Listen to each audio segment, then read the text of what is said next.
from Exify. I think the panelists were concerned about there not being enough business development people in the room. I have myself and my colleague here, and happy to take the opportunities to you. Question about the consumer's tolerance for notifications or marketing.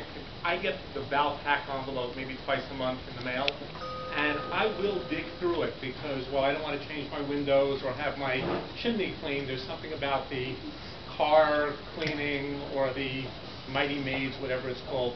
What do you think consumer tolerance is for getting things that are relevant to them and then things that are not relevant to them? That would be question number one. And then what we found in our business is that there is a difference between sending somebody a message when they are proximate to a location and sending them a message because they have a geograph that shows that they've been proximate to locations over time. I'll leave you guys with those two questions.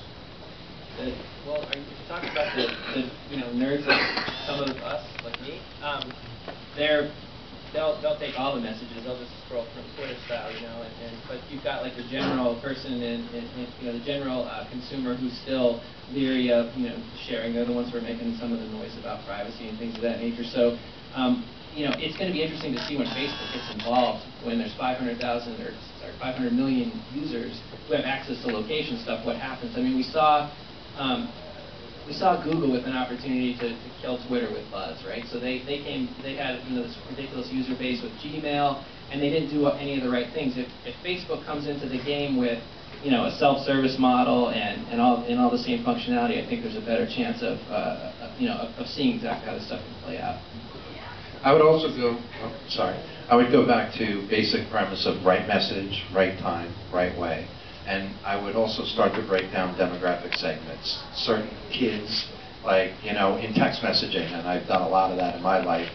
In music, I used to work at Sony Music. I could send Bruce Springsteen's list a text message once a millennium. Little Bow Wow, 50 times a day, and I'm totally underserving them. So, like, the demographic profile is totally helps you understand how you want to calibrate that messaging. Okay, next question.